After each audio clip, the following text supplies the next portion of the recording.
মুরব্বী ডাক দিয়া বলতেছে, শুনো, তার মার অবস্থা তো এমন হয়ে গেছে, একেবারেই জীর্ণ শীর্ণ অবস্থা, মরার পথে আছে, একেবারেই তার পিঠ বিছানার সাথে লেগে গেছে, উঠে আর বসতে পারে না।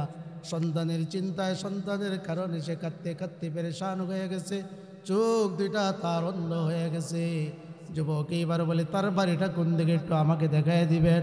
মুরব্বী যখন দেখায় দিছে, দেখায় দেওয়ার পরে এবার যখন সে বাড়ির দিকে রওনা দিছে, এক কদম সামনের দিকে যায়, দুই কদম পিছনের দিকে চলে আসে, আর মনে মনে কান্দে আর বলে, আল্লাহ, আমি কেমন নাফরমান সন্তান, আমার বাবা মারা গেছে, মার এই কঠিন অবস্থা, আমি কেমনে বাড়িতে যাব?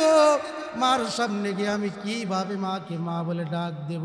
কিভাবে মার সামনে আমি মুখ দেখাবো?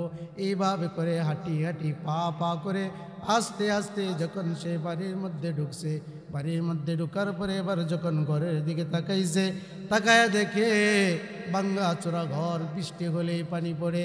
এই ঘরের মধ্যে মা চকির মধ্যে জীর্ণ শীর্ণ অবস্থায় আছে। দৃশ্যটা দেখার পরে যুবক নিজেই কাঁদতে আরম্ভ করে দিয়েছে, ঘরের দিকে আর কদম দিতে পারতেছে না।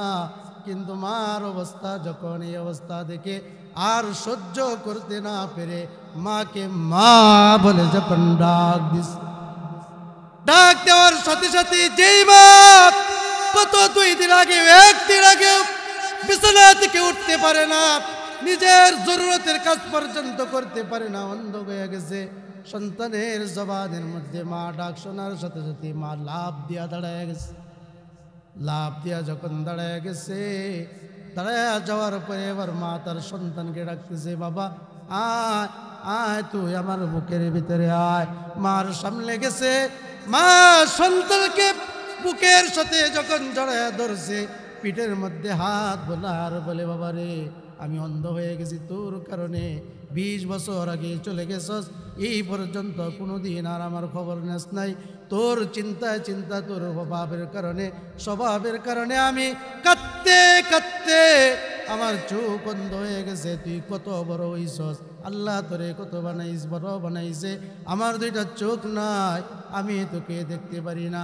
পিঠের মধ্যে হাত বোলাইতেছে আর কান্নাকাটি করতেছে। ছেলে ডাক দিয়া বলে, মা 20 বছর পর্যন্ত তোমাদের কোনো খোঁজখবর নেই নাই, কিন্তু 20 বছর পরে এসে আজকে যখন মা বলে যখন ডাক দিলাম, এক মুহূর্ত দেরি না করে সাথে সাথে আমাকে বুকের সাথে জড়াইয়া ধরলে। এই কথা তো বললে না, যা না ফরমান, আমার সামনে থেকে যা, আমার বাড়ি ছেড়ে দে, কোনোদিন আমার সামনে আসবে না, এই কথা তো বললা না। সাথে সাথে আমাকে বুকের মধ্যে জড়াইয়া ধরলা, মা কারণটা কি বুঝতে পারলাম না। মা ডাক দিয়া বলে, বাবা রে, কিভাবে তোরে আমি তাড়াইয়া দেব? তুই তো আমার নারী ছেঁড়া ধন, তোর সাথে তো আমার নারীর সম্পর্ক, তোর সাথে তো আমার নারীর সম্পর্ক, তুই যদি আমার নারীর সন্তান যদি না হইতি, তাহলে তোরে আমি কেমনে বিদায় করে দিতাম? তুই তো আমার নারীর ধন, তুই তো আমার হারানো ধন, তোকে আমি কিভাবে বিদায় করে দেব? সন্তান যত নাফরমান হোক না কেন, মাকে মা বলে, বাবাকে বাবা বলে যখন ডাক দেয়, মা বাবা ওই সন্তানকে কোনো দিন মা বাবা ফিরাইয়া দিতে পারে না।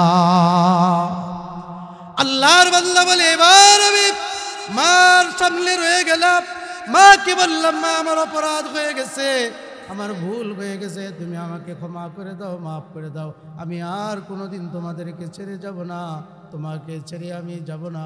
আল্লাহর বান্দা যুবক ডাক দিয়া বলে, এরপর আমি যখন আমার মার সাথে যখন আমার সম্পর্ক ভালো হয়ে গেল, মার সাথে যখন আমার সম্পর্ক যখন আগের মতো হয়ে গেল, এবার আমি আমার মহল্লার মসজিদের মধ্যে যখন নামাজ পড়ি, আমি মসজিদের মধ্যে নামাজ পড়ে যেই সওয়াব, যেই মজা আর যেই স্বাদ আমি পাই, পবিত্র বাইতুল্লাহর মধ্যে নামাজ পড়ে আমি এই পরিমাণ স্বাদ আর মজা কোনোদিন পাই না।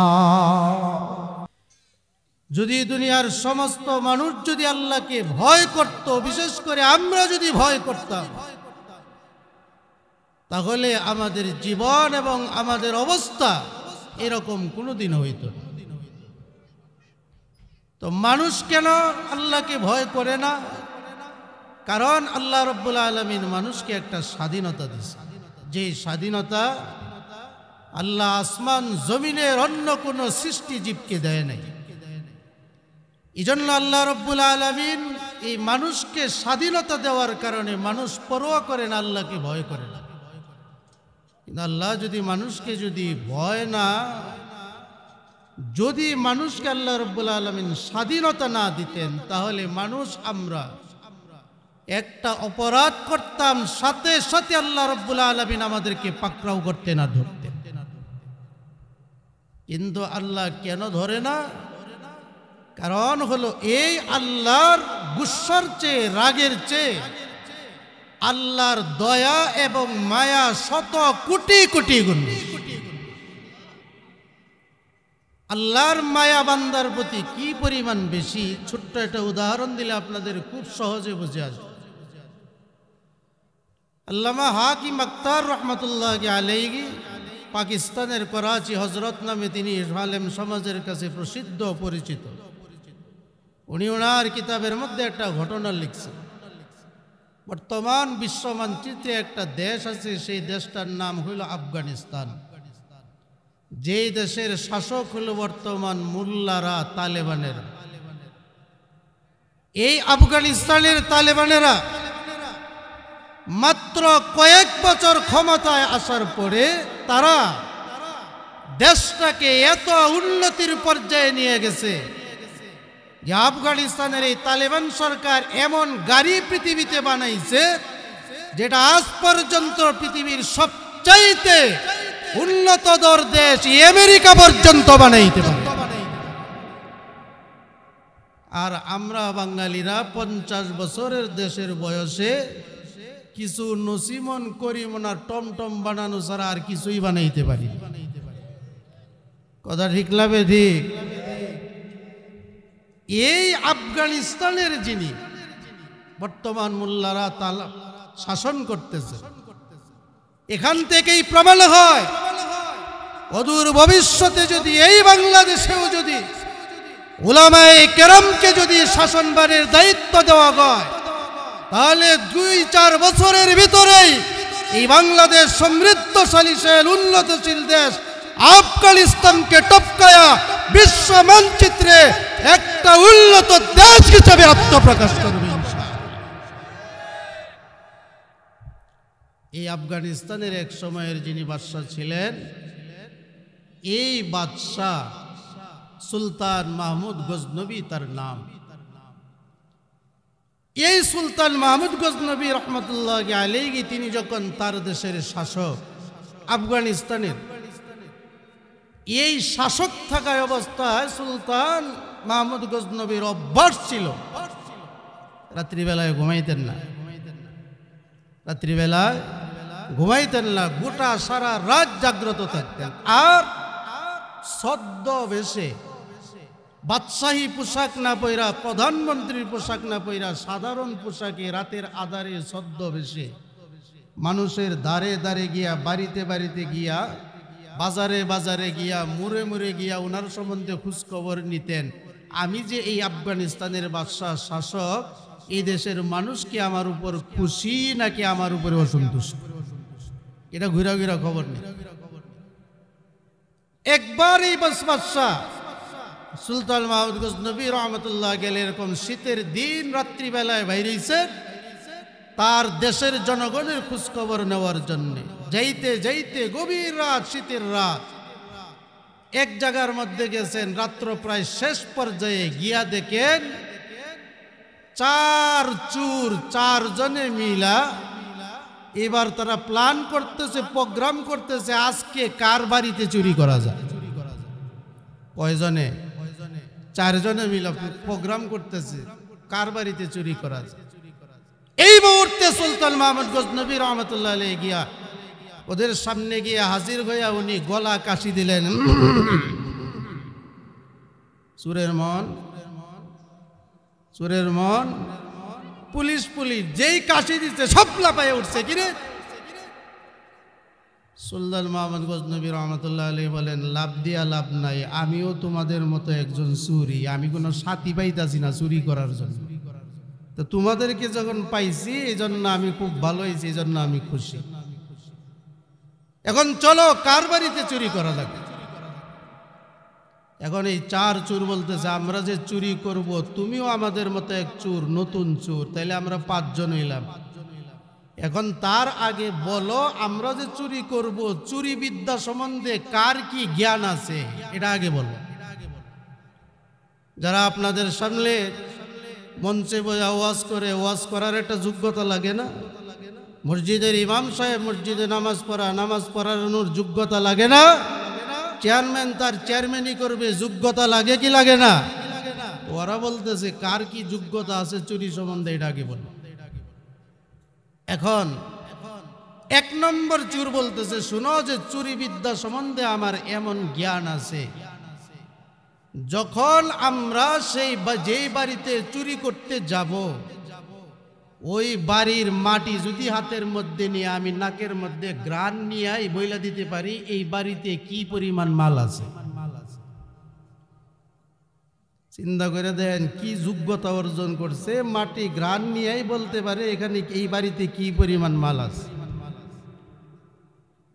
এরপরে 2 নম্বর চোরাই বলতেছে চুরি করতে যে যাব এই চুরি করতে গেলেই মালিকের বাড়িতে, অনেক মালিক বাড়িতে কুকুর থাকে, চোর দেখলে কুকুর ঘেউ ঘেউ আরম্ভ করে দেয়। তো কুকুর যদি ঘেউ ঘেউ করা আরম্ভ করে তখন আমার যোগ্যতা হইল আমি কুকুরের ঘেউ ঘেউয়ের ভাষা বুঝতে পারি যে কুকুর কি বুঝাইতে চায়। দেখেন কি যোগ্যতা অর্জন করছে। 3য় জন বলতেছে আমরা যে বাড়িতে চুরি করতে যাব ওই বাড়ির গেটের মধ্যে যদি কোনো তালা ঝুলানো লাগে তাহলে আমার কোনো চাবি লাগে না, আমি ডাইন হাতের আঙ্গুল দিয়ে ইশারা দিলেই তালা খুলে যায়। চিন্তা করেন কি পরিমাণ যোগ্যতা। 3 জন গেল, 4 নম্বর চোরা কয় আমরা যে বাড়িতে যামু যেখানেই যাই চুরি করি যদি ধরা খায়া যায়, যদি বাড়িওয়ালা চিনে ফেলে, যদি কেউ আমাদেরকে দেখে ফেলে, রাতের বেলায় তারে পুরাপুরি চিনতে না পারলেও দিনের বেলায় তারে পুরাপুরি চিনতে পারে। সুলতান মাহমুদ গজনবী রহমতুল্লাহ আলাইহি বলে সমস্যা তো এই জায়গার মধ্যেই বাঁচছে। যখন দিনের বেলা আমার চিনা ফেলবো যে আমি বাদশা, আমি স্বয়ং নিজে চোর, তখন আমার অবস্থা কি? এবার 4 জনে মিলা সুলতান মাহমুদ গজনবীরে বলে তুমি তো নতুন চোর, তোমার কি যোগ্যতা আছে বলো। সুলতান মাহমুদ গজনবী রহমতুল্লাহ আলাইহি বলে চুরি করতে গেলে অনেক সময় ধরা পড়ে যাওয়ার সম্ভাবনা আছে, আছে না নাই? চুরি বিদ্যা বড় বিদ্যা যদি কইরা খাইতে পারো, চুরি বিদ্যা বড় বিদ্যা, কিলের নাম রহমতুল্লাহ, যদি চুরি কইরা গিয়া ধরা পড়ো। যারা চুরি করে তাদের স্থান কোন মানুষ অন্তরে তো দূরের কথা, ঘৃণা করতে করতে চোরকে শেষ পর্যন্ত নিজের দেশের মধ্যেও পর্যন্ত জায়গা হয়। সুলতান মাহমুদ গজনবী রহমতুল্লাহ আলাইহি বলেন চুরি করে যদি কেউ ধরা পড়ে আর যদি তার শাস্তি হইয়া যায়, আমি সুলতান মাহমুদ গজনবী যখন আমার দাড়ি দইরা লারা দিব তখন আমার দাড়ির নাড়া লাগানোর কারণে চোরের ফাঁসি পর্যন্ত মাপ হইয়া যায়। বাদশা না চোরে কয় তাহলে তুমি তো দেখা যায় আমাদের চাইতে সবচাইতে বড় চোর, কারণ এটাই তো দরকার, কারণ চুরি হয়ে যাওয়ার সম্ভাবনা আছে, আমরা ধরা খাইয়ে যাইতেই পারি। এবার 5 জনে 4 জনে মিলে বললো তাহলে যেহেতু আমাদের প্রত্যেকেরই যোগ্যতা আছে, ধরা খাইলে ফাঁসি হয়ে গেলে মাপ হয়ে যাওয়ারও আমাদের যোগ্যতা আছে, তাহলে আজকে সাধারণ কোনো বাড়ি ঘরে চুরি করন যাইবে না, স্বয়ং বাদশার বাড়িতে চুরি করব। সুলতান মাহমুদ গজনবী রহমতুল্লাহ আলাইহি বলে ইন্না লিল্লাহ, এখন নিজের বাড়িতে নিজে চুরি করন লাগবে। এখন আবার এই অবস্থা হয়েছে আমার বাড়িতে আমার নিজের চুরি করতেই হবে। সুলতান মাহমুদ গজনবী রহমতুল্লাহ আলাইহি বলেন ওদের সিদ্ধান্ত মোতাবেক বললেন যে ঠিক আছে চলো স্বয়ং বাদশার বাড়িতে আজকে চুরি করা হোক। রাজবাড়িতে যখন গিয়া বাদশার বাড়িতে গিয়া যখন ঢুকছে সর্বপ্রথম তালা 1 কেজি ওজনে, রাজবাড়ি না রাজার বাড়ি, বাদশার বাড়ি, কি রকম নিরাপত্তা! আপনারা তো মজার কথা বলি, আপনারা তো এখানে আমাদের গ্রামে থাকেন, আমরা তো বাইরে থাকার সুবাদে বিভিন্ন জায়গায়, বিশেষ করে এই সময় বিভিন্ন জায়গার সুবাদে আমরা যখন ঢাকা দিয়ে চলাফেরা করতাম, রাতে ওয়াজ মাহফিল শেষ করে যখন যেখানে প্রধানমন্ত্রীর গণভবন যেটা ছিল ওখান দিয়ে আমরা যখন ঢুকতাম, তখন রাতের অন্ধকারে গভীর রাতের এই গণভবনের সামনের পাশের রাস্তা দিয়া ঢুকতে হইলেও প্রথমে আমাদেরকে পরিচয় দেওয়া লাগতো, তারপরে আমাদেরকে রাস্তায় যাইতে দিত। প্রধানমন্ত্রীর এত নিরাপত্তা, তাহলে যেখানে রাস্তায় নিরাপত্তা সেখানে তার বাড়িতে কি পরিমাণ নিরাপত্তা! যখন ঢুকছে গিয়া দেখে বড় তালা, তো তালা খোলার মতো যোগ্যতাওয়ালা সুর আছে না নাই? জোরে বলেন, আছে। এবার যখন গেছে গিয়া ওই চুরের কয়, তোমার না তালা খোলার যোগ্যতা আছে, তালা খুলো। এখন যখন তালা খুলছে, খোলার পরে যখন সামনে গেছে, 2 নম্বর চোরারে ডাক দিয়া কয়, দেখ মাটি লইয়া বাদশার পরিমাতে কি পরিমাণ মাল আছে, না খালি হুদাই। এখন এই চোর মাটি গ্রান মাতের মধ্যে নিয়া বলে যে, দেখো এই পরিমাণ মাল আছে এই বাড়িতে, আমরা যদি একবার চুরি করতে পারি তাহলে শুধু আমরা না, 14 গোষ্ঠী আমরা বয়া খাইতে পারবো। এই পরিমাণ মাল আছে। বাদশার বাড়ি আসলে আছে না? একটু সামনে যখন গেছে, বাদশার কুকুর এমন ভাবে ঘেউ ঘেউ শুরু করছে। 3 নম্বর চোরা ডাক দিয়া, কই যাস? এক কদম আগে বাড়িস না। কুকুর কি কইতাছে জানো? স্বয়ং বাড়িওয়ালা বলে আমাদের সাথে আছে। বাকিটি বেককলের ঘরে বেককল, তুই কি কস? নিজের বাড়িতে কেউ নিজে কোনোদিন চুরি করে রে? আপনারা কি করেন? নিজের বাড়িতে কেউ কোনোদিন চুরি করে? নিজের বাড়িতে কেউ কোনোদিন চুরি করে রে? জোরে কয়, দেখো তোমরা কুকুরের ভাষা বুঝো না, আমি বুঝি, আমি বলতেছি আল্লাহর কসম, কুকুর বলতেছে স্বয়ং বাড়িওয়ালা নাকি আমাদের সাথে আছে। এখন বাকি 4 জন কয়, তোর মতো বেককল আসমানের নিচে জমিনের উপরে কেউ নাই, তুই যা, সর এখান থেকে। এখন ওরে সরাইয়া দিয়া সবাই মিলাগে এবার স্বয়ং বাদশার বাড়িতে চুরি করতেছে। স্বয়ং সুলতান মাহমুদ গজনবী নিজেও নিজের বাড়িতে চুরি করতেছে। বাদশার বাড়ি থেকে মাল নামানো শুরু হয়ে গেছে। মাল নামাইতে নামাইতে রাত্রি শেষ হইয়া ফজরের আজানের সময় হয়ে গেছে। ফজরের আজানের সময় যখন হয়ে গেছে, কারণ বাদশার বাড়িতে মাল সামানা তো অনেক বেশি, মাল সামানা তো কম না, এই জন্য মাল নামাইতে নামাইতে নামাইতে নামাইতে ফজরের আজান হয়ে গেছে। ফজরের আজান যখন হয়ে গেছে, এবার ফজরের নামাজ আদায় করার জন্য মুসল্লিরা ঘুম থেকে উঠে মসজিদের দিকে রওনা দিয়েছে। কারণ মসজিদের দিকে যখন রওনা দিয়েছে, এবার সুলতান মাহমুদ গজনবী রহমতুল্লাহি আলাইহি বলেন, যাক আল্লাহ আমাকে বাঁচাইছে, আমার সম্পদ আমার বাড়িতে রয়ে যাবে, কেউ নিতে পারবে না। কারণ ফজরের সময় মুসল্লিরা নামাজের জন্য উঠে, সবাই উঠে না, আমরা উঠিনি ফজরের সময়, আমরা উঠি ফজরের সময়, নামাজের সময়। আরে অবস্থা! কিন্তু যারা, এই জন্য বলা হয় ফজরের নামাজ পড়ো, ফজরের নামাজের সময়ে বাতাসটাকে ঠান্ডা, আবহাওয়াটাকে ঠান্ডা। কারণ হাদিসের মধ্যে আসছে, তখন ফজরের নামাজে মুনাফিকরা নামাজ পড়ে না, মসজিদে নামাজ পড়ে না ফজরের, এই জন্য আর মুনাফিকদের শ্বাস নিঃশ্বাস হইল বিষাক্ত। আর ফজরের সময় শুধুমাত্র আল্লাহর খাস বান্দা যারা, নামাজি বান্দা যারা, তারাই উঠে, এই জন্য বাতাস সুন্দর থাকে। এই জন্য ফজরের নামাজের সময় নামাজ পড়লে এত আরাম আর শান্তি লাগে, যারা পড়ে এটা ছাড়া এদেরকে অন্য কাউকে এটা বলে বোঝানো যায়। ফজরের নামাজের আজান যখন হয়ে গেছে, এবার যখন মুসল্লিরা আওয়াজ শুরু করছে, এখন চুরেরা কয়, মাল তো নেওয়া যাইব না, মুসল্লি রাস্তাঘাটে মানুষে দেখবো, তাহলে এক কাজ করো, কি করা যায়, এই বাড়ির সমস্ত মাল পুষ্কুনির পানির মধ্যে ভিজায় রাখ, আগামীকাল রাত্রে আবার নিয়ে যাও।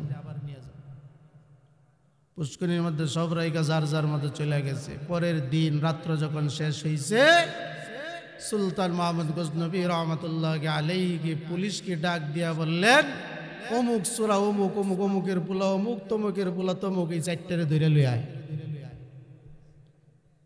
সুলতান মাহমুদ গজনবী রহমতুল্লাহ আলাইহি বাদশার হুকুমে এই 4 জন অমুকের পোলা অমুক, তমুকের পোলা তমুকের 4 জনরে নিয়ে পুলিশে ধরে লিয়েছে। আনার পরে এবার সুলতান মাহমুদ গজনবী রহমতুল্লাহ আলাইহি বলতে লাগলেন, শোনো, গতকালকে আফগানিস্তানের বাদশা সুলতান মাহমুদ গজনবীর বাড়িতে চুরি হয়েছে। সমস্ত সাক্ষী প্রমাণের ভিত্তিতে প্রমাণ হয়েছে বাদশার বাড়িতে গত রাত্রে তোমরা চুরি করেছ। এই জন্য তোমাদেরকে ধরে আনা হয়েছে। তোমরা বলো তো দেখি কথা সঠিক কিনা। প্রমাণ যখন হয়ে গেছে, এখন তার অস্বীকার করার কোনো উপায় নাই। তখন ওই 4 জন বলে, হ্যাঁ বাদশা যাব না, আমরা চুরি করেছি। সুলতান মাহমুদ গজনবী বলেন, বাদশার বাড়িতে চুরি করার অপরাধে একমাত্র শাস্তি হলো তোমাদের ফাঁসি, মৃত্যুদণ্ড। তোমাদের 4 জনকে ফাঁসিয়ে দেওয়া হয়ে যাবে। যখন ফাঁসির আদেশ হয়ে গেছে, 1 নম্বর চোরা যেটা মাটির ঘ্রাণ নিত, 2 নম্বর যে তালা খোলার যোগ্যতা ছিল, 3 নম্বর যে লোকটা কুকুরের ভাষা বোঝার মতো যোগ্যতা ছিল, এই 3 জনে মিলে এবার কান্নাকাটি শুরু করে দিয়েছে। ফাঁসির আদেশ হয়ে গেছে না, বাদশার হুকুম, এটা তো আর অমান্য করার মতো কেউ নেই, ফাঁসি দিয়া দিব। 3 জনে মিলে কান্নাকাটি শুরু করছে। ওই 4 নম্বর চূড়ায় যেটা, এটা লড়েও না সরেও না, এটার মধ্যে কেউ নাই। এখন 3 চূড়ায় 4 নম্বরের ডাক দিয়ে কয়, কিরে তোর মধ্যে কি মরণের একটু ভয় নাই? বাদশায় ফাঁসি দিয়া দিছে, আমরা এই ফাঁসির আদেশ না মরে যাবো, এই জন্য কান্দাছি, তুই দি লড়ছনা সরছনা, কারণ কি? 4 নম্বর চোরা ডাক দিয়া কয়, গত রাত্রে আমরা চোর আছিলাম কয়জন? বাকিরা কয় কি আমরা তো চোর আছিলাম 5 জন। 4 নম্বর কয়, ফাঁসি যদি হয় তাহলে 5 জনের হইব, 4 জনের হইব কে, আরেকজন গেল কই? এইবার বাকি 3 চোরার চোখ খুলছে, হ কতটা ঠিক, বাকি আরেকজন গেল কই? এবার 4 নম্বর চূড়ায় সুলতান মাহমুদ গজনবীকে ডাক দিয়া বলে, বাদশা যাব না, গত রাতে আমরা চোর ছিলাম 5 জন, ফাঁসি হইলে 5 জনের হইব, 4 জনের হইব কেন? আরেকজন গেলে কই? আরেকজন কি দুধের দোয়া তুলসী পাতা? সুলতান মাহমুদ গজনবী রহমতুল্লাহ আলাইহি মনে মনে বলেন, না জানি কি হইতেছে। 4 নম্বর চূড়া কয়, বাদশা যাব না, আমার যোগ্যতা ছিল আমি রাত্রিবেলা কাউকে পুরাপুরি না চিনলেও দিনের বেলায় ঠিকই চিনি।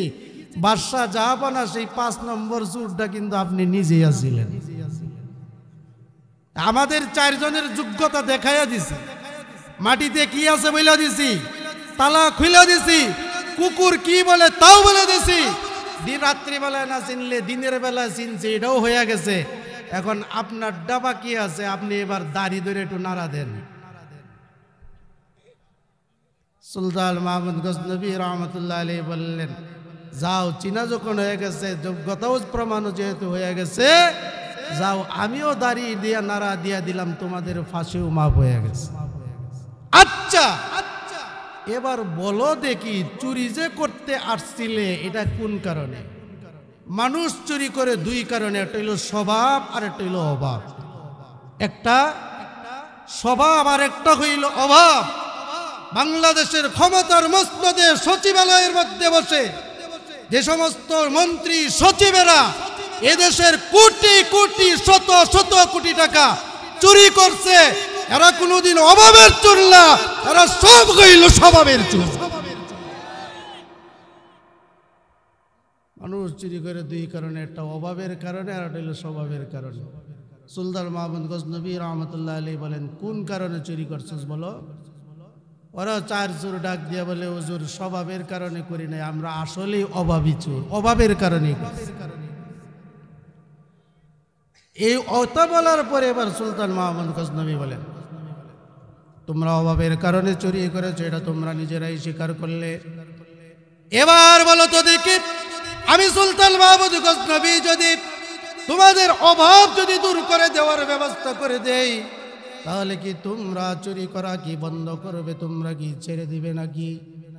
ওরা বাদশাহ সুলতান মাহমুদ গজনবী রহমতুল্লাহ আলীর কাছে ওয়াদা করলো সাজাবনা, যদি আপনি আমাদের জন্য যদি অভাব চলে যাওয়ার ব্যবস্থা করে দিন, তাহলে আমরা আপনার কাছে ওয়াদা দিলাম অবশ্যই আমরা চুরি বিদ্যা ছেড়ে দিয়ে আমরা সম্পূর্ণরূপে ভালো হয়ে যাব।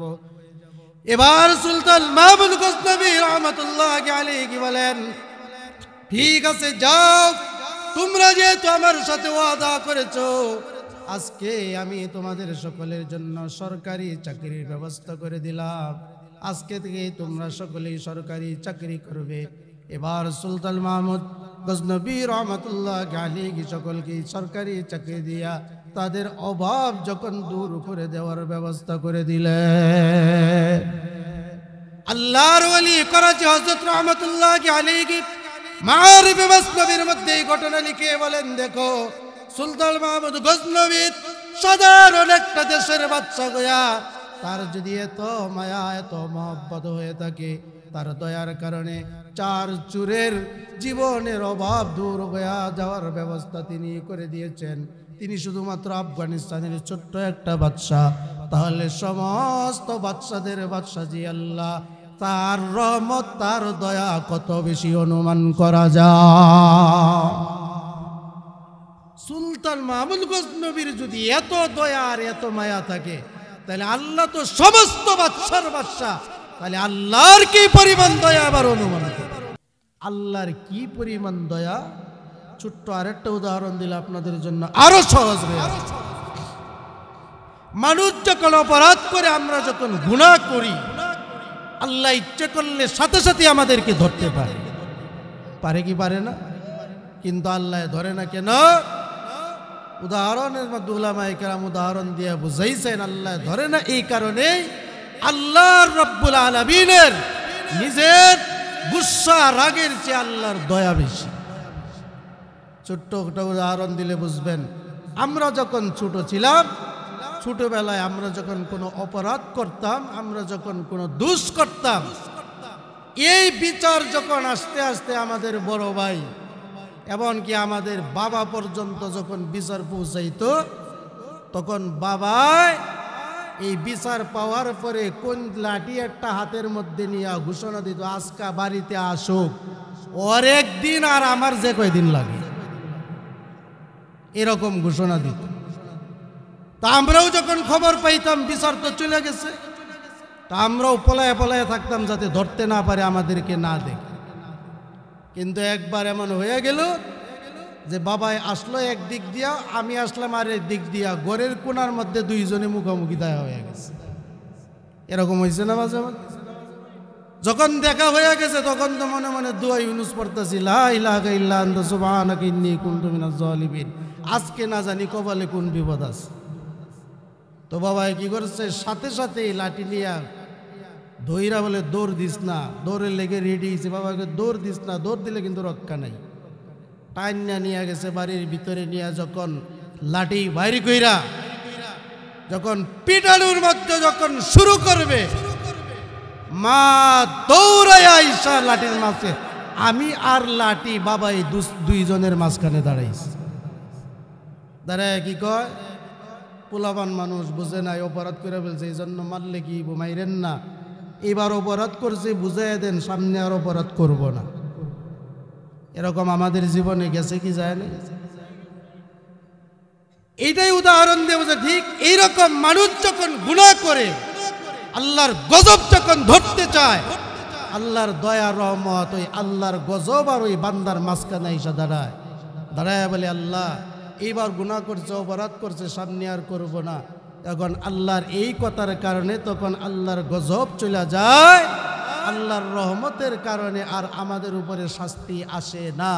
এই জন্য মানুষ অপরাধ করার পরেও আল্লাহ পাক মানুষকে সাথে সাথে ধরেন না, কারণ আল্লাহর গুসার চেয়ে আল্লাহর দয়া এবং মায়া বেশি। সেই আল্লাহ রাব্বুল আলামিন আমাদেরকে বলেন যে, শুনো, যদি তোমরা আমি আল্লাহকে ভয় করো, যেহেতু তোমাদের স্বাধীনতা আছে, ইচ্ছা করলে তোমরা যেদিকে মন চাও ওদিকে চলতে পারো, কিন্তু এরপরেও স্বাধীনতার ভিতরেও যদি আমি আল্লাহকে ভয় করো, তাহলে আমি আল্লাহ তোমাদেরকে কমপক্ষে 2টা পুরস্কার দেব। কয়টা পুরস্কার?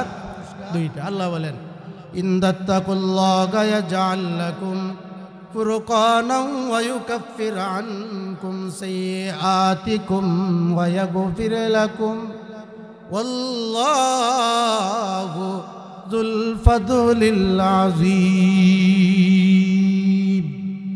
আমি আল্লাহ তোমাদেরকে প্রথম নাম্বার যেই পুরস্কারটা দিব সেটা হলো আমি আল্লাহ রাব্বুল আলামিন তোমাদেরকে সত্য এবং মিথ্যা, ভালো এবং মন্দ, হক এবং বাতিল, আসল এবং নকল, এই দুইটার মধ্যে ব্যবধান করার মতো জ্ঞান, বিবেচনা, শক্তি আমি আল্লাহ তোমাদেরকে দান করব। যদি আল্লাহর ভয় যদি না থাকে তাহলে হক বাতিল, সত্য মিথ্যা, আসল নকলের মধ্যে পার্থক্য করতে পারবেন। বাজারে গেছেন, বাজার থেকে এক জিনিস কিনে নিয়ে আসছেন মেড ইন জাপান। এখন যখন বাড়িতে নিয়ে আসার পরে যখন যিনি চিনে অরিজিনাল মিস্ত্রি তার হাতে যখন দিচ্ছেন, সে বলবে এটা তো মেড ইন জাপান না, এটা তো মেড ইন জিঞ্জিরা লিয়েছেন আপনি। তো মেড ইন জাপানের পরিবর্তে মেড ইন জিঞ্জিরা কেন নিয়ে আসলাম? কোনটা মেড ইন জাপান, কোনটা মেড ইন জিঞ্জিরা, এটার মধ্যে ব্যবধান করার মতো, পার্থক্য করার মতো জ্ঞান, বিবেচনা, শক্তি আমার নাই। এজন্য আমি মেড ইন জাপানের টাকা দিয়ে মেড ইন জিঞ্জিরা কিনে নিয়ে আসছি। ঠিক এইরকম আল্লাহ বলেন, যদি আমার ভয় তোমার ভিতরে না থাকে, হক বাতিল, সত্য মিথ্যা, আসল নকলের মধ্যে পার্থক্য করতে পারবে না। আর যদি তোমার ভিতরে, আর যদি তুমি আমি আল্লাহকে ভয় করো, তাহলে আমি আল্লাহ তোমাকে এমন জ্ঞান আর বিবেচনা শক্তি দান করব, হক বাতিল, আসল নকল সব কিছুর মধ্যে পার্থক্য, জ্ঞান, বিবেচনা তোকে আমি আল্লাহ তোমাকে দান করব। আল্লাহর ভয় এমন এক জিনিস, কোন মানুষকে পরিবর্তন করার জন্য দুনিয়ার কোন তন্ত্র আর মন্ত্র কোন মানুষের চরিত্র ঠিক করতে পারে না। আল্লাহর ভয় মানুষের চরিত্র যেই পরিমাণ ঠিক করতে পারে। কিতাবের মধ্যে ঘটনা লেখা হয়েছে, একবার হযরত উমর ফারুক রাদিয়াল্লাহু তাআলা আনহু, হযরত উমর এমন একজন মানুষ যে আল্লাহর ভয় থাকলে মানুষের অবস্থা কি হয়। আল্লাহর ভয় যদি থাকে ওই মানুষ কোনোদিন আল্লাহর নাফরমানি করবে না। আল্লাহর ভয় যদি থাকে ওই মানুষ কোনোদিন দুর্নীতি করবে না। আল্লাহর ভয় যদি থাকে ওই মানুষ কোনোদিন সুদ খাবে না। আল্লাহর ভয় যদি থাকে ওই মানুষ কোনোদিন মা বাবার সাথে নাফরমানি করবে না। আল্লাহর ভয় যদি থাকে ওই মানুষ কোনোদিন মুরব্বিদের সাথে বেয়াদবি করবে না। আল্লাহর ভয় যদি থাকে ওই মানুষ কোনোদিন তার সমর্থন আর তার ভোটকে ইসলামের বাইরে কোনোদিন দিবে না। আর আল্লাহর ভয় যদি থাকে তাহলে মানুষ কোনো অপরাধ তো দূরের কথা, সন্তান মা বাবার নাফরমানি পর্যন্ত করবে।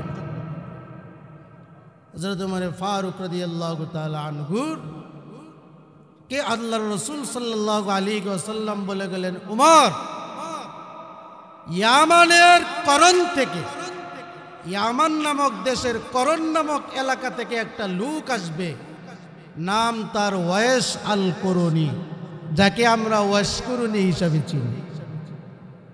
এই ওয়াইস করুনিকে যদি তোমার জীবনে তুমি পাও তাহলে ওয়াইস করুনির মাধ্যমে তুমি দোয়া করায়া নিবা, কারণ ওয়াইস করুনির দোয়া আল্লাহ রাব্বুল আলামিন সরাসরি কবুল করে। কেন? ওয়াইস করুনির জন্য তার মা দোয়া করেছে, তার মা দোয়া করার কারণে ওয়াইস করুনির মর্যাদা আল্লাহ পাক এত দিয়েছেন, ওয়াইস করুনি যদি আল্লাহর কাছে কোনো দোয়া করে আল্লাহ সেই দোয়া ফিরায় দেয় না, সাথে সাথে আল্লাহ কবুল করে। এই জন্য তোমার জীবনে তুমি যদি ওয়াইস করুনিকে পাও তাহলে ওয়াইস করুনির দ্বারা দোয়া করায় নেবা আল্লাহর কাছে গুনাহ মাফে। সময় যায়, আল্লাহ রাসূল সাল্লাল্লাহু আলাইহি ওয়াসাল্লাম ইন্তেকাল করছেন, মারা গেছেন। হযরত আবু বকর রাদিয়াল্লাহু তাআলা আনহু তিনিও ইন্তেকাল করেছেন, মারা গেছেন। হযরত উমর রাদিয়াল্লাহু তাআলা আনহু এবার ক্ষমতা। হযরত উমর এমন একজন মানুষ ছিলেন, আল্লাহ রাব্বুল আলামিন দুনিয়ার ভিতরেই তাকে জান্নাতের সার্টিফিকেট দিয়েছেন 10 জন সাহাবায়ে কেরামদেরকে। এর ভিতরে হযরত উমর ফারুক রাদিয়াল্লাহু তাআলা আনহু তিনি হলেন অন্যতম একজন। আর হযরত উমর এমন একজন মর্যাদাশীল মানুষ ছিলেন, হযরত জিবরাইল আলাইহিস সালাতু ওয়াস সালাম একদিন নবীজির কাছে এসে বলতেছেন, ইয়া রাসূলুল্লাহ, ওগো আল্লাহর নবী, আমি আপনার সাহাবী, আপনার শাগরেদ হযরত উমরের কিছু প্রশংসা আপনার কাছে করতে চাই। আল্লাহ নবী বললেন, জিবরাইল তুমি উমরের প্রশংসা করবে? উমর তো আমারই শাগরিদ, আমারই তো শাগরিদ, আমারই ছাত্র উমর। ছাত্রের প্রশংসা যদি উস্তাদের কাছে করা হয় তাহলে যেন উস্তাদেরই প্রশংসা হইল। সন্তানের প্রশংসা যদি মা বাবার কাছে করা হয় যেন মা বাবারই প্রশংসা করা হইল। তাহলে তুমি যেহেতু উমরের প্রশংসা আমার কাছে করবে, উমর তো আমারই ছাত্র, আমারই শাগরিদ, বলো দেখি তুমি কি উমরের প্রশংসা করতে চাও? এবার হযরত জিবরাইল আল্লাহ নবীকে বললেন, ইয়া রাসূলুল্লাহ, ওগো আল্লাহর নবী, উমরের প্রশংসা যে আমি আপনার কাছে করব, নবীজি আপনি দয়া করে আমাকে বলে দিন কতটুকুন সময় আপনি আমাকে আমি উমরের প্রশংসা করব। আল্লাহ নবী বললেন, জিবরাইল ঠিক আছে শোনো, সাআতুন ওয়াহিদা, 1 ঘন্টা সময় আমি তোমাকে দিলাম, 1 ঘন্টা পর্যন্ত তুমি উমরের প্রশংসা আমার কাছে করবে। জিবরাইল ফেরেশতা, যিনি আল্লাহর ফেরেশতাদের মধ্যে সবচেয়ে মর্যাদাশীল ফেরেশতা, যিনি নবীজির কাছে ওগিয়ে নিয়ে এসেছেন, সমস্ত নবীদের কাছে আল্লাহর পক্ষ থেকে ওগিয়ে নিয়ে আসতেন, সেই জিবরাইল ফেরেশতা উমরের প্রশংসা করবে। নবীজি বলেন 1 ঘন্টা সময় দিলাম, 1 ঘন্টা পর্যন্ত উমরের প্রশংসা তুমি আমার কাছে করো। চিন্তা করুন যায় যে কেমন মানুষ জিবরাইল তার প্রশংসা করবে। নবীজি বললেন তোমার 1 ঘন্টা সময় দিলাম, যাও কর। আমার বাবাজিরা, আমার মুরব্বীরা, আমার যুবক ভাইরা, আমার মা বোনেরা, এই কথা বলার পরে জিবরাইল আল্লাহ নবীকে বলতেছেন, ইয়া রাসূলুল্লাহ, ওগো আল্লাহর নবী, নবীজি না না 1 ঘন্টা সময় আমার হবে না, নবীজি আপনি আমাকে আরো সময় বাড়ায়া দেন, আরো সময় লাগবে, 1 ঘন্টায় আমি উমরের প্রশংসা করে শেষ করতে পারবো না। আল্লাহ নবী বললেন ঠিক আছে, যাও, ইয়াউমুন ওয়াহিদা, গোটা 1 দিন 24 ঘন্টা সময় আমি তোমাকে দিলাম, 24 ঘন্টা পর্যন্ত তুমি উমরের প্রশংসা আমার কাছে করো। হযরত জিবরাইল বলে, ইয়া রাসূলুল্লাহ দয়া করে মাফ করবেন, 1 দিন সময় দিলেও হবে না, 1 দিনে আমি উমরের প্রশংসা করে নবীজি শেষ করতে পারবো না, নবীজি আমাকে আপনার আরো সময় বাড়ায় দিতে হবে। আল্লাহ নবী বলেন ঠিক আছে, যাও, শাহরুন ওয়াহিদা, 1 মাস সময় দিলাম, 1 মাস পর্যন্ত উমরের প্রশংসা আমার কাছে করবে। জিবরাইল বলি, ইয়া রাসূলুল্লাহ তাও হবে না, আমাকে সময় আরো বাড়ায়া দিতে হবে। এবার নবীজি বললেন ঠিক আছে, যাও, সানাতুন ওয়াহিদা, 1 বছর সময় তোমাকে দিলাম, 1 বছর পর্যন্ত উমরের প্রশংসা আমার কাছে করো। হযরত জিবরাইল বলে, ইয়া রাসূলুল্লাহ, 1 কথা বারবার বলতে নবীজি লজ্জা লাগে, 1 বছরে উমরের প্রশংসা করে নবীজি আমি শেষ করতে পারবো না। আল্লাহু আকবার বলেন। 1 বছরেও জিবরাইল বলতেছে আমি উমরের প্রশংসা শেষ করতে পারবো না। আমি আপনাদেরকে বলি, আমরা যাদের পিছে দৌড়াই, যাদেরকে নেতা বলি, যাদের জন্য জীবন দেই, যাদের জন্য নিজের ঘাম পরিশ্রম করি, এমন কোন নেতাটাই বাংলাদেশে আছে 1 ঘন্টা তার প্রশংসা করা যায়?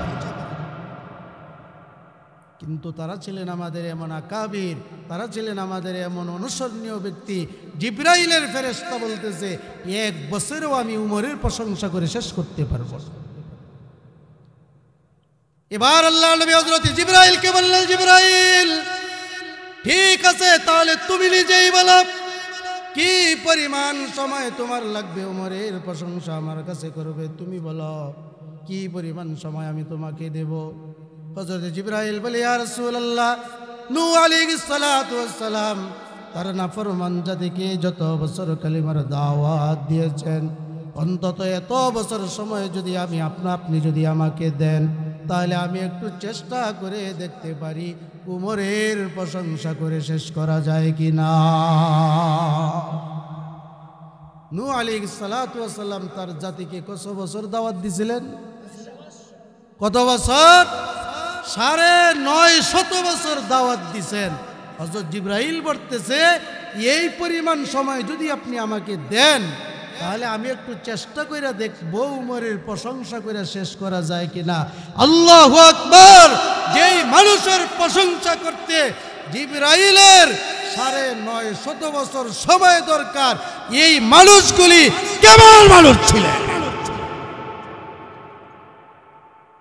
এই সমাজে, এই দেশের মধ্যে থেকে, এই সমাজের মধ্যে থেকে আমরা এটা ধারণাও করতে পারি না, কল্পনাও করতে পারি না এরা কেমন মানুষ ছিল। এমন মানুষ ছিলেন হযরত উমর, যার প্রশংসা করতে জিবরাইলের ৯৫০ বছর সময় লাগে। সেই উমরকে নবীজি বলতেছেন, ওয়াশকুরুনিকে যদি পাও তাহলে একটু দোয়া করাইয়া নিও। ওয়াশকুরুনির দোয়া, তার মা তার জন্য এমন দোয়া কইরা গেছে, ওয়াশকুরুনির মর্যাদা আল্লাহ এত বাড়াইয়া দিছে মার দোয়ার বরকতে। ওয়াশকুরুনি কোনো দোয়া করলে আল্লাহ ফিরাইয়া দেয় না, সাথে সাথে কবুল হয়ে যায়। হযরত ওমর ফারুক রাদিয়াল্লাহু তাআলা আনহু এরপরে ইয়ামান থেকে কোনো মানুষ আসলেই, হজের জন্য হোক, উমরার জন্য হোক, এমনি কোনো কারণে ইয়ামান থেকে কোনো মানুষ আসলেই হযরত ওমর গিয়া খোঁজ নিতেন, তোমাদের মধ্যে কোনো ওয়াশকুরুনি নামক কেউ আছে নাকি? এইরকম ভাবে আল্লাহর রাসূল ইন্তেকাল করলেন, আবু বকর সিদ্দিক রাদিয়াল্লাহু তাআলা আনহু ইন্তেকাল করলেন। এবার হযরত ওমরের সময়, ওমর ফারুক রাদিয়াল্লাহু তাআলা আনহুর সময়ে একবার ইয়ামান থেকে হযরত ওয়াশকুরুনি সহ কিছু মানুষ মদিনার মধ্যে আসলেন। হযরত ওমরের কাছে খবর গেল, ইয়ামান থেকে একটা জামাত, কিছু লোক মদিনার মধ্যে এসেছে, এর মধ্যে ওয়াশকুরুনি নামক একটা লোকও আছে।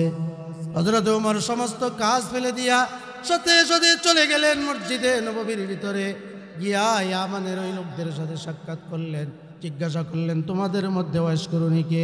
মানুষ যখন তাকে দেখাইয়া দিল, হযরত ওমর ওয়াশকুরুনির সামনে গিয়ে আত্মা গিয়া তোর সুরতে বসলেন, আদবের সাথে, বিনয়ের সাথে বসলেন। বিনয়ের সাথে বসার পরে হযরত ওমর এবার হযরত ওয়াশকুরুনিকে বলতেছে, ওয়াশকুরুনি, আপনি আমার জন্য আল্লাহর কাছে একটু দোয়া করেন, আল্লাহ রব্বুল আলামিন যেন আমি উমরকে মাফ করে দেন। এবার ওয়াশকুরুনি বলতেছে, হে উমর, আপনি আল্লাহর নবীর সাহাবী, দুনিয়ার মধ্যে আপনি জান্নাতের সার্টিফিকেট পেয়েছেন, আপনার প্রশংসা করার জন্য জিবরাইল ফেরেশতার যেই জায়গার মধ্যে অন্তত ৯৫০ বছর সময় দরকার, ওই জায়গার মধ্যে আমি বুঝি আপনার জন্য আল্লাহর কাছে দোয়া করব। হযরত ওমর বলেন, তুমি জানো না তোমার সম্বন্ধে আমার মান মর্যাদা এত হতে পারে, আমার দাম এত হতে পারে, কিন্তু তোমার সম্বন্ধে আমার কাছে দামের কথা বলে গেছেন স্বয়ং আল্লাহর পরেই যার দাম, বিশ্বনবী মুহাম্মদুর রাসূলুল্লাহ সাল্লাল্লাহু আলাইহি ওয়াসাল্লাম নবীজি বলে গিয়েছেন, তোমার কাছ থেকে দোয়া নেওয়ার জন্য আমার বিশ্বাস আছে আসমান জমিন সব কিছুই মিথ্যা হইতে পারে, কিন্তু আমার নবীর জবানের কথা কোনো দিন মিথ্যা হইতে পারে না। আপনারা কি বলেন, নবীজির কথা মিথ্যা হইতে? এই বিশ্বাস আমাদের আছে না নাই? এবার ওয়াশকুরুনি আল্লাহর নবীর সম্বন্ধে যখন এই কথা শুনলেন, ওমর ফারুক রাদিয়াল্লাহু তাআলা আনহু ওয়াশকুরুনিকে যখন এই কথা বললেন, ওয়াশকুরুনি, তুমি আমার জন্য আল্লাহর কাছে দোয়া করো। ওয়াশকুরুনি রাহমাতুল্লাহি আলাইহি কাঁদতে আরম্ভ করলেন, চোখের পানি ছেড়ে দিয়া বললেন, হে ওমর, আল্লাহর নবী আমার সম্বন্ধে এমন কথা কেন বলে গেলেন? আল্লাহর নবী তখন জবাব দিয়া, কেন বলে গেলেন? আপনি কি নবীজিকে জিজ্ঞাসা করেছিলেন? হযরত ওমর বলেন, হ্যাঁ, আমি নবীজিকে জিজ্ঞাসা করেছিলাম, ইয়া রাসূলুল্লাহ, ওয়াশকুরুনি এই মান মর্যাদা কেমন করে হাসিল করলো? এবার নবীজি তখন আমাকে বলে দিলেন, ওমর, মার খেদমতের বরকতে আল্লাহ রব্বুল আলামিন ওয়াশকুরুনিকে এমন মর্যাদা দিয়েছেন, তার মা তার জন্য দোয়া করেছেন, মার দোয়ার বরকতে আল্লাহ পাক এমন মান মর্যাদা ওয়াশকুরুনিকে দান করেছে। এই জন্য যে মানুষ আল্লাহকে ভয় করবে সে মা বাবারও খেদমত করবে। কিন্তু আজকে আমাদের সমাজের অবস্থা এমন, সন্তান মা বাবার সাথে মিল নাই, মা বাবার সাথে সন্তান নাফরমানি করতে করতে এমন পর্যায়ে চলে গেছে, এখন আর জীবনের শান্তি আর সুখ নাই। কোত্থেকে আসবে যেই সন্তান মার বলে কষ্ট দিতে পারে, বাবার বদদুয়া নিতে পারে, সেই সন্তান যদি সেজদা দিতে দিতে কপালে দাগও ফেলে দেয়, তারপরেও জীবনে সুখ শান্তি কুলে দিয়ে আশা করা যায়। মজার ঘটনা, বাংলাদেশের সবচেয়ে বড় বুজুর্গ ছিলেন হযরত হাফিজি হুজুর রহমাতুল্লাহ আলাইহি। হাফিজি হুজুরের মতো বুজুর্গ এই দেশে আর আসবে কিনা সন্দেহ আছে। উলামায়ে কেরাম বলে আর সম্ভাবনা নাই। হাফিজি হুজুর এত বড় বুজুর্গ আর আল্লাহর ওলি ছিলেন। সেই হাফিজি হুজুর রহমাতুল্লাহ আলাইহি হজ করার জন্য যখন পবিত্র মক্কায় গেছেন, আপনারাও যারা গেছেন তারা তো দেখেছেন, আর যারা ভবিষ্যতে যাবেন তারা দেখবেন পবিত্র বাইতুল্লাহর পাশেই আরেকটা বিল্ডিং আছে, এটার নাম হইল মক্কা টাওয়ার। এই মক্কা টাওয়ারের ৫ তলার মধ্যে একটা মসজিদ আছে, এটার নাম হলো মসজিদে আবু বকর। এই মসজিদে আবু বকরে এখানে ছিল হযরত আবু বকর রাদিয়াল্লাহু তাআলা আনহুর বাড়ি। এই মসজিদে সমস্ত হাজী সাহেবরা এক ওয়াক্ত না এক ওয়াক্ত নামাজ পড়ে। আর বাংলাদেশের আলেম ওলামায়ে কেরাম যারাই যায়, উমরায় যাক আর হজে যাক, এই মসজিদে আবু বকরে সমস্ত উলামায়ে কেরাম একসাথে বসে ইবাদত বন্দেগী করে, পরামর্শ করে, বিভিন্ন আলাপ আলোচনা করে। এই মসজিদে আবু বকর রাদিয়াল্লাহু তাআলা আনহুর মধ্যে হযরত হাফিজি হুজুর রহমাতুল্লাহ আলাইহি বসা আছে। বাংলাদেশের এক যুবক যখন খবর পাইছে সৌদি আরবে সে থাকে, স্বয়ং আরবেই থাকে, মক্কার পাশেই থাকে, ৫ ওয়াক্ত নামাজ পবিত্র বাইতুল্লাহর সামনে সে আদায় করে। সুবহানাল্লাহ। এই মসজিদে মসজিদুল হারাম বাইতুল্লাহর মসজিদ তো এমন এক মসজিদ, এই মসজিদে ১ রাকাত নামাজ পড়লে ১,০০,০০০ রাকাত নামাজ আদায় করার সওয়াব পাওয়া যায়। তাহলে যেই মানুষটা এখানে ৫ ওয়াক্ত নামাজ পড়ে সে কি পরিমাণ সওয়াব পায়? বাঙালি যুবক এই পবিত্র বাইতুল্লাহর পাশেই থাকে, সেই যখন হযরত হাফিজি হুজুরের কথা শুনছে যে হাফিজি হুজুর আসছে, সে ওই মসজিদে আবু বকরের মধ্যে গিয়ে হাফিজি হুজুরের সাথে সাক্ষাৎ করছে। সাক্ষাৎ করার পরে বলতেছে, হুজুর আমি আপনার কাছে এসেছি একটা জিনিস বলার জন্য। হাফিজি হুজুর রহমাতুল্লাহ আলাইহি বলেন, কি বলতে চাও বলো দেখি। আল্লাহর বান্দা বলে, হুজুর ২০ বছর হয়ে গেছে আমি এই মক্কাতুল মুকাররমার মধ্যে বসবাস করি, এই পবিত্র বাইতুল্লাহর পাশে আমি থাকি, ৫ ওয়াক্ত নামাজ আমি বাইতুল্লাহর মধ্যে আমি আদায় করি। কিন্তু যতই নামাজ আদায় করি না কেন, আমি নামাজের মধ্যে কোনো স্বাদ আর মজা পাই না। নামাজে দাঁড়াইলে আমার বিভিন্ন কথা মনে পড়ে, দেশের কথা মনে পড়ে, কোনো স্বাদ পাই না, মজা পাই না। নামাজের মধ্যেই যত সমস্যার কথা মানুষের মনে পড়ে কি পড়ে না, যা আছে সব নামাজের মধ্যে মনে পড়ে।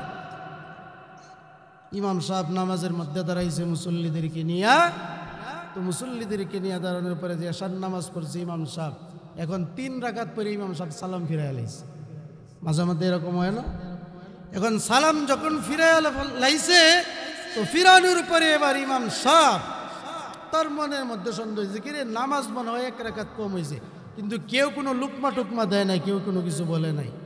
নামাজ পইরা এবার ইমাম সাহেব হুজুর, মসজিদ ভর্তি মুসল্লি, শহরের মসজিদগুলো তো বড় মসজিদ, অনেক মুসল্লি, মসজিদ ভর্তি মুসল্লি।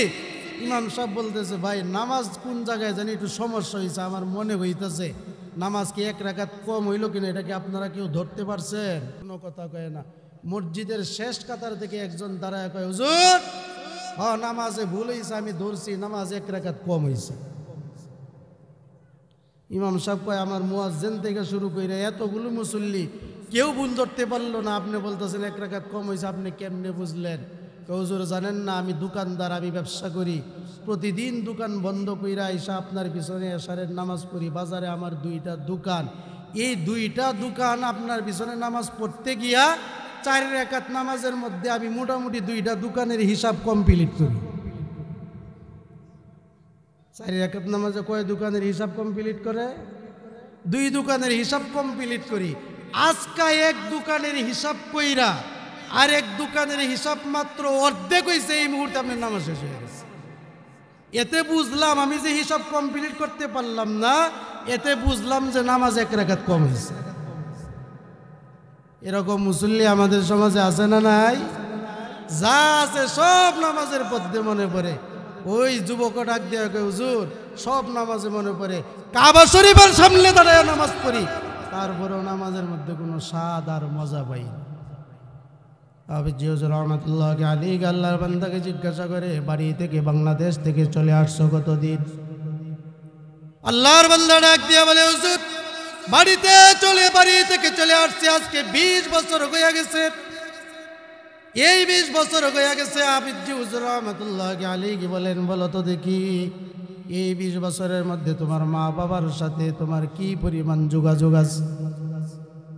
এবার যুবক চুপ হয়ে গেছে, বলে, হুজুর 20 বছরের মধ্যে যে চলে আসছি, 20 বছরের মধ্যে একবারও মা বাবার সাথে যোগাযোগ করি না। মা বাবা আছে না মরছে, ভালো আছে না মন্দ আছে সেটাও আমি বলতে পারি না। হাফিজি হুজুর রহমাতুল্লাহ আলাইহি বলেন, শোনো, তোমার মা বাবা জীবিত অবস্থায় তুমি মা বাবাকে রেখে এসেছো, 20 বছরের মধ্যে মা বাবার সাথে তোমার কোনো সম্পর্ক নাই, আর তুমি কাবা শরীফের সামনে দাঁড়ায় দাঁড়ায় নামাজ পড়ো। শোনো, মা বাবার সাথে আগে সম্পর্ক ঠিক করো। মা বাবার সাথে যদি সম্পর্ক ঠিক না হয়, পবিত্র বাইতুল্লাহর সামনে দাঁড়ায়া নামাজ পড়া তো দূরের কথা, কাবার ইমাম হয়ে গেলেও তোমার জীবনে কোনো ধরনের সুখ শান্তি আসবে না। আগে মা বাবার সাথে সম্পর্ক ঠিক করো। এই মা বাবা প্রসঙ্গে যেহেতু আর সেই মজার একটা ঘটনা আপনাদেরকে শোনায় দেই। এই বাংলাদেশের বাঘ ছিলেন যাকে শেরে বাংলা একেএম ফজলুল হক বলা হয়। বাংলাদেশের শের যিনি ফজলুল হক, সেই ফজলুল হক যখন এদেশের প্রদেশমন্ত্রী বাড়ি তার বরিশালে, তখন এই শেরে বাংলা ফজলুল হক একবার তার বাড়িতে আসছে।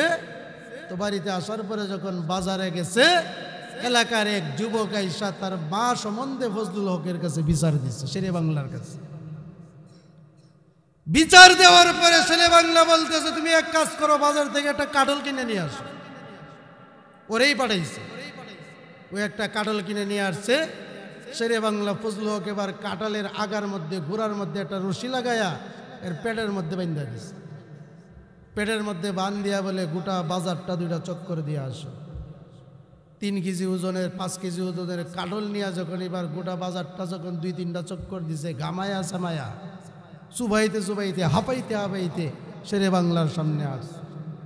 শেরে বাংলার সামনে আসার পরে এবার ও নিজেই বলতেছে, শেরে বাংলা, আমার আর বিচারের দরকার নেই, আপনি কি বুঝাইতে চাইছেন? আমার হয়ে গেছে, আমার মা আমাকে পেটের মধ্যে নিয়ে এরকম 10 মাস পর্যন্ত এইরকম বুঝা নিয়ে সে কষ্ট করছে, আর আমি আমার সেই মার সম্বন্ধে বিচার দিতে আসছি। আমি 10 মিনিট এই ওজনের 4 কেজি ওজনের কাঁঠালটা রাখতে পারি নাই, সেই মার সম্বন্ধে আমি বিচার নিয়ে আসছি। আমার আর বিচার লাগবে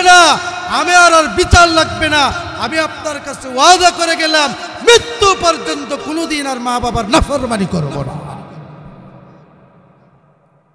মা বাবার সাথে নাফরমানি করে এমন সন্তান আমাদের এই দলিরকান্দায় আছে না নাই?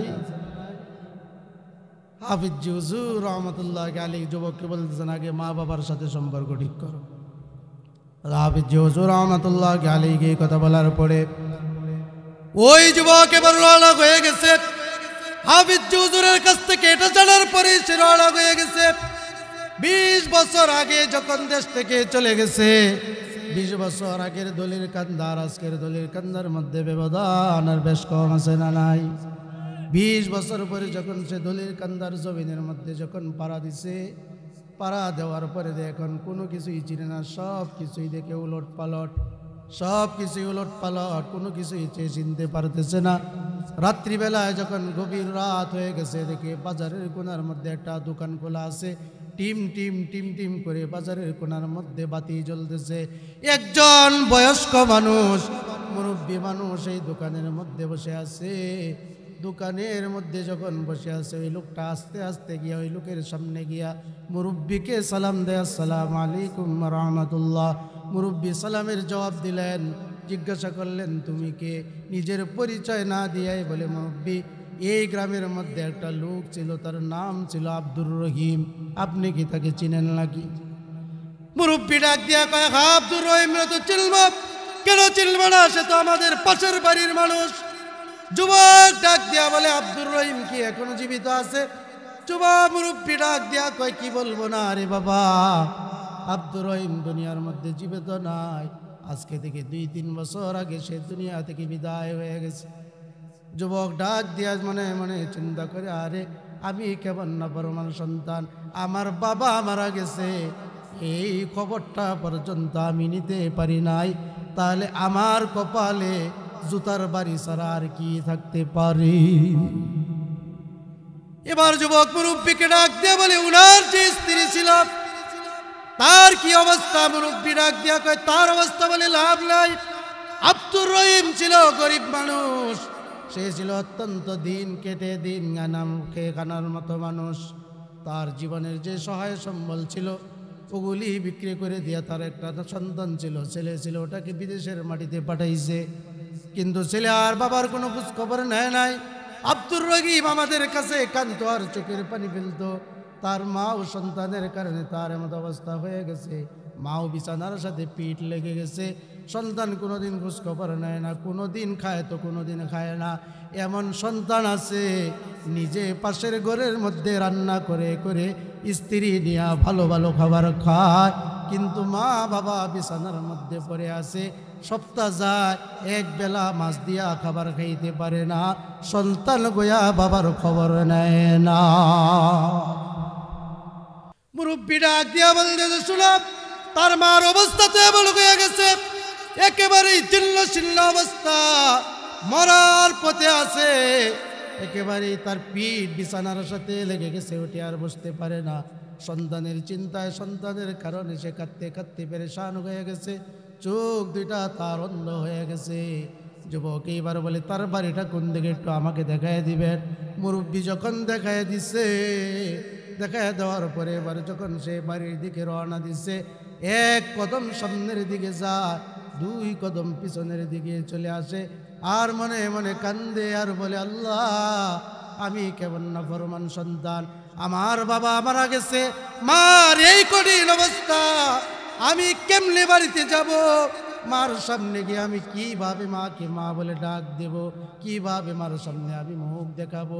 এইভাবে করে হাঁটি হাঁটি পা পা করে আস্তে আস্তে যখন সে বাড়ির মধ্যে ঢুকছে, বাড়ির মধ্যে ঢুকার পরে এবার যখন ঘরের দিকে তাকাইছে, তাকায় দেখে ভাঙ্গা চোরা ঘর, বৃষ্টি হলেই পানি পড়ে।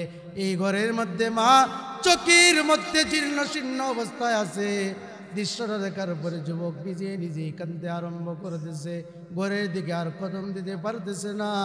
কিন্তু মার অবস্থা যখন, এই অবস্থা দেখে আর সহ্য করতে না পেরে মাকে মা বলে যখন ডাক দিস, ডাক দেওয়ার সাথে সাথে যেই মা কত 2 দিন আগে, 1 দিন আগে বিছানা থেকে উঠতে পারে না, নিজের জরুরতের কাজ পর্যন্ত করতে পারে না, অন্ধ হয়ে গেছে, সন্তানের জবানের মধ্যে মা ডাক শোনার সাথে সাথে মা লাভ দিয়া দাঁড়ায় গেছে।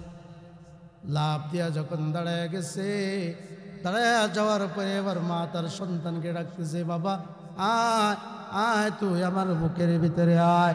মার সামনে গেছে, মা সন্তানকে বুকের সাথে যখন জড়ায় ধরছে, পিঠের মধ্যে হাত বোলা আর বলে, বাবা রে, আমি অন্ধ হয়ে গেছি তোর কারণে, 20 বছর আগে চলে গেছস, এই পর্যন্ত কোনোদিন আর আমার খবর নেস নাই। তোর চিন্তায় চিন্তা, তোর স্বভাবের কারণে আমি কাঁদতে কাঁদতে আমার চোখ অন্ধ হয়ে গেছে। তুই কত বড় হইছস, আল্লাহ তোরে কত বড় বানাইছে, আমার 2টা চোখ নাই, আমি তোকে দেখতে পারি না। পিঠের মধ্যে হাত বোলাইতেছে আর কান্নাকাটি করতেছে। ছেলে ডাক দিয়া বলে, মা 20 বছর পর্যন্ত তোমাদের কোনো খোঁজ খবর নেই নাই, কিন্তু 20 বছর পরে এসে আজকে যখন মা বলে যখন ডাক দিলাম, 1 মুহূর্ত দেরি না করে সাথে সাথে আমাকে বুকের সাথে জড়াইয়া ধরলে। এই কথা তো বললে না, যা না ফরমান, আমার সামনে থেকে যা, আমার বাড়ি ছেড়ে দে, কোনোদিন আমার সামনে আসবে না, এই কথা তো বললা না। সাথে সাথে আমাকে বুকের মধ্যে জড়াইয়া ধরলা, মা কারণটা কি বুঝতে পারলাম না। মা ডাক দিয়া বলে, বাবা রে, কিভাবে তোরে আমি তাড়াইয়া দেব? তুই তো আমার নারী ছেঁড়া ধন, তোর সাথে তো আমার নারীর সম্পর্ক, তোর সাথে তো আমার নারীর সম্পর্ক। তুই যদি আমার নারীর সন্তান যদি না হইতি, তাহলে তোরে আমি কেমনে বিদায় করে দিতাম? তুই তো আমার নারীর ধন, তুই তো আমার হারানো ধন, তোকে আমি কিভাবে বিদায় করে দেব? সন্তান যত নাফরমান হোক না কেন, মাকে মা বলে, বাবাকে বাবা বলে যখন ডাক দেয়, মা বাবা ওই সন্তানকে কোনো দিন মা বাবা ফিরাইয়া দিতে পারে না। আল্লাহর বান্দা বলে, এবার আমি মার সামনে রয়ে গেলাম, মাকে বললাম, মা আমার অপরাধ হয়ে গেছে, আমার ভুল হয়ে গেছে, তুমি আমাকে ক্ষমা করে দাও, মাফ করে দাও, আমি আর কোনোদিন তোমাদেরকে ছেড়ে যাব না, তোমাকে ছেড়ে আমি যাব না।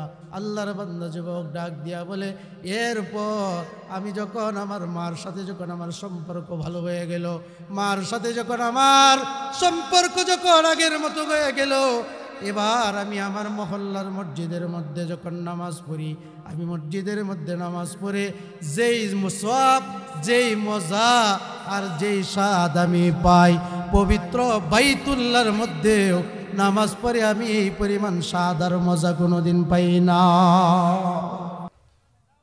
এটাকেই বলা হয় আল্লাহর ভয়, এটাকেই বলা হয় আল্লাহর ভয়। যেই সন্তান, যেই মানুষ আল্লাহর ভয় তার অন্তরে থাকবে, সে কোনোদিন মা বাবার নাফরমানি পর্যন্ত করবে না, সে কোনোদিন আল্লাহর সাথে বিশ্বাসঘাতকতা করবে না, সে কোনোদিন আল্লাহর সাথে বেঈমানি পর্যন্ত করবে না।